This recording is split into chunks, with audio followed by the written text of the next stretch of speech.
Welcome back into Main Street Living. Quincy Cheryl here on the show. We love to highlight young people who are making a difference in their communities. Absolutely. And young people have been uniquely affected by the pandemic, but many have stepped up to meet the moment. Our next guest is determined to preserve the memory of those lost to this terrible virus through her COVID Memorial Quilt. Please welcome the incredible Madeleine Fugate to the show. Thank you so much for joining us on Main Street Living. Thank you for having me. Absolutely. And so, Madeleine, how did you come up with the idea for the COVID Memorial Quilt? So, how I came up with the quilt is a bit of an interesting story, at least to me, because what had happened was it was actually originally started as my 7th grade history final, where it was a community action project, and the theme that year was Young Change Makers in a COVID-19 World, where basically what we had to do was do something to help our community get through COVID easier. And when I was trying to figure out what I should do, my mom told me how she had worked on the AIDS Memorial Quilt and how it really helped through that time because she had lost many of her friends and loved ones. And just working on the quilt magical to her because it felt like her people were finally being remembered. So I just kind of looked at her and said, well, let's just do that again, a COVID quilt. Wow. So, Madeleine, very cool idea. And I just have to say, I love your background. Your background is great. So can you just tell us a little bit about how the COVID Memorial Quilt works? Like people send you things and then you create a quilt. Is that right? Yeah, that's kind of it. To kind of expand on that a little bit, saying the quilt is more of an umbrella term. What it is there's multiple panels. We have about 20 right now, where each one has 25 people on it, and each person is represented through a fabric square that is 8 by 8 inches. And these fabric squares have a story, but it's basically just something that represents who they were. Gotcha. Okay, makes sense. Oh my gosh, I love that. And so are you still getting requests to include more people? Always. Just to, I failed to mention this in the previous question, but how it works sometimes is that it's people. Most of the time, it is people who lost someone to COVID who will send us the square. But sometimes people are unable to make the square, so they ask us to make it for them. When you make them, it's got to be so hard. I mean, are they sending pictures, poems? What else are they sending you, or what else do you get that inspires you to create these?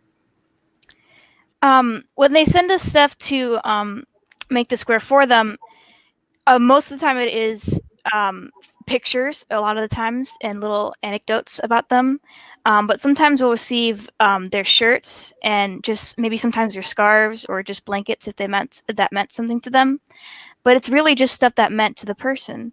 So what we'll do is when we get that, we'll construct a square based on that.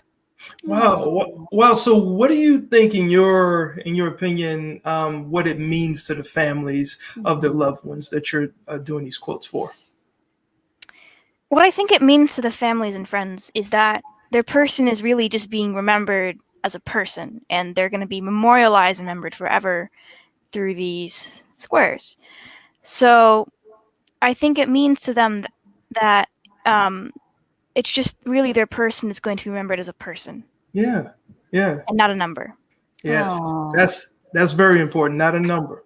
And for you to have the maturity to realize that at your age speaks volumes about you and the compassion and the kind of heart that you have.